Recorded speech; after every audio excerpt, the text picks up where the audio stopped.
Southwest Florida's #1 primetime newscast. Fox 4 News at 10. I mean, Jim was their brother.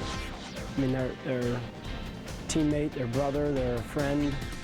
Now at 10, a coach and community in mourning as a horrific crash claims the life of a Cypress Lake High School grad and 4 other people. Why the accident never should have happened. Plus, a brawl at the Redneck Yacht Club ending in a traumatic stabbing. A look at the woman now behind bars because of it. And hours away from same-sex history, 4 in Your Corner is getting Southwest Florida's take on the Justice Department's push for marriage equality.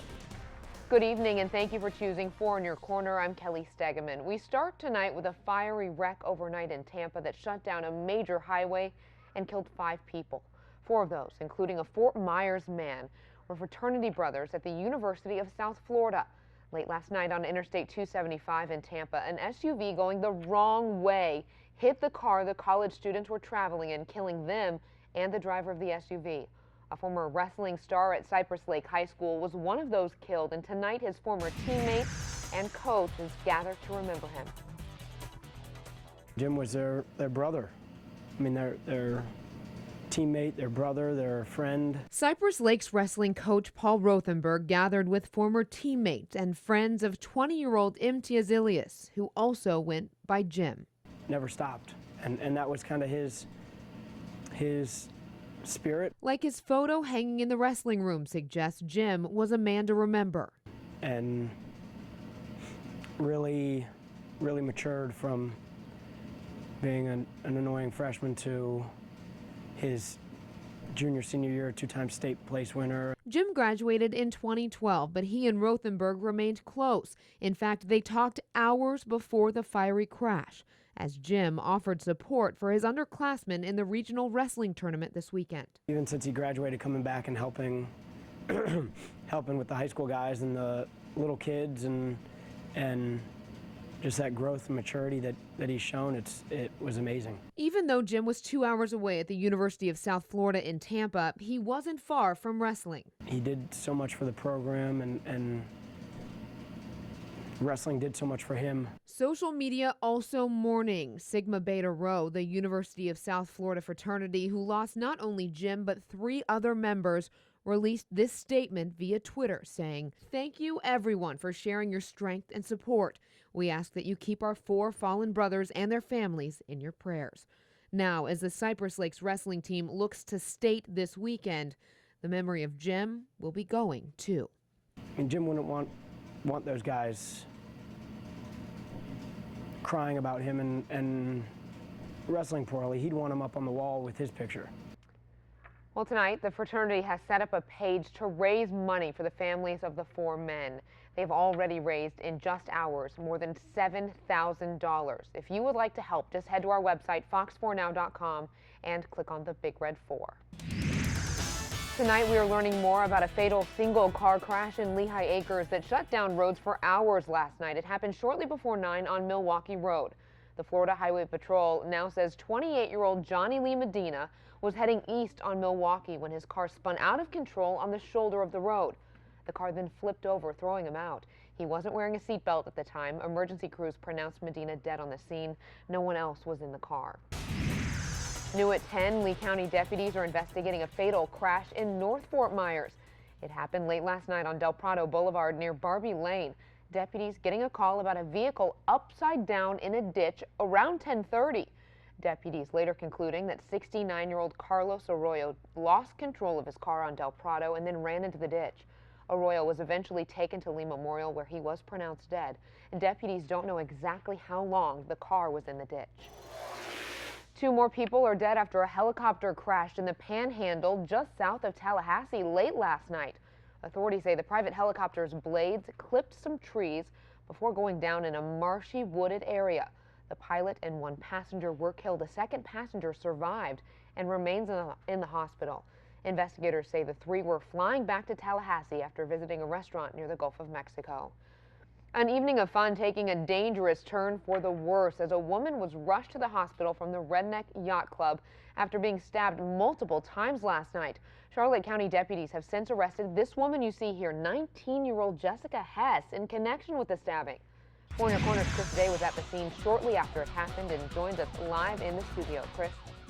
Well, Kelly, the victim's not being named tonight. Last we heard from Charlotte County Sheriff's Office, she was airlifted to Lee Memorial Trauma Center.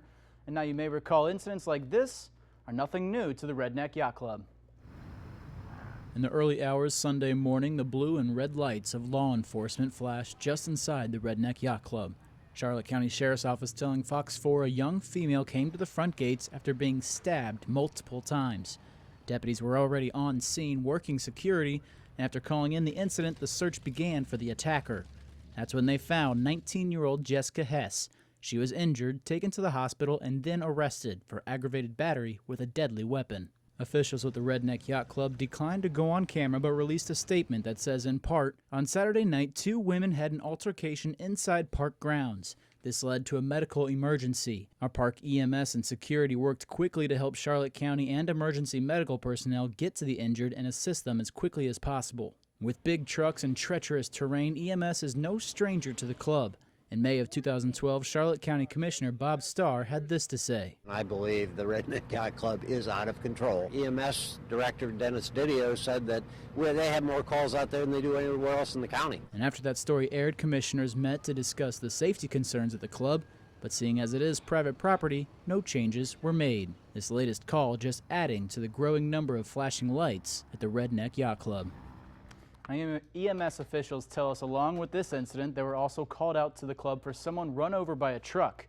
No word yet on whether the two are related. We'll bring you all the latest as we get it. Live in the studio, Chris Day, Fox 4, in your corner. All right, Chris, thank you. Now shifting gears, a quick look at local conditions as temperatures hover in the 50s and 60s this evening. Storm Patrol's Liza Fernandez telling us how long these conditions are going to last, as well as what we can expect for the work week. Liza? Well, Sunday ended out beautifully. Lots of cloud cover to start out the morning, but those skies did clear out, and I think it was actually kind of perfect weather. After a cold front pushed through, it dried out the atmosphere and cooled things down ever so slightly. Temperatures right now are pretty much on par with where they were this same time yesterday. Overnight lows, though, will be just a few degrees cooler than what we saw last night. Most of us in the upper 50s for tonight. Could still see some patchy fog forming, especially the southern reaches of the viewing area, inland Collier County, inland Lee County, potentially as well, as we do have some drier air moving into the picture, but of course that's moving into the northern reaches of the viewing area first. Satellite radar not showing any cloud cover out there. Things have cleared out quite nicely, and expecting again mostly clear skies overnight and tomorrow plenty of sunshine. Very pleasant weather again as things have dried out after that cold front, but we have another cold front on the horizon. When it will arrive and just how strong it will be during my next full weather update. And anytime you see weather happening, grab your camera. We love to get some video as well as a picture and share it with others. You can send it to stormpatrol@fox4now.com. I pledge to you tonight that we will never stop working to ensure that equality under the law is protected by the law. History in the making as U.S. Attorney General Eric Holder announces a decision seen by thousands as a victory for same-sex couples across the U.S. Starting tomorrow, the federal government will recognize same-sex marriages for some federal benefits and programs. And it doesn't matter which state they live in, Florida included. 4 Your Corner's Sarah Bell-Sol spoke to local same-sex couples today and has their reaction to this groundbreaking change. Bond Perry is happily married. Our relationship, as most loving couples, is the most important thing. It is the cornerstone of my life. But it's not your traditional marriage. Bond is married to another man. The marriage that I'm in right now is joy on a daily basis. And now same-sex couples like Bond and his spouse can feel a new joy.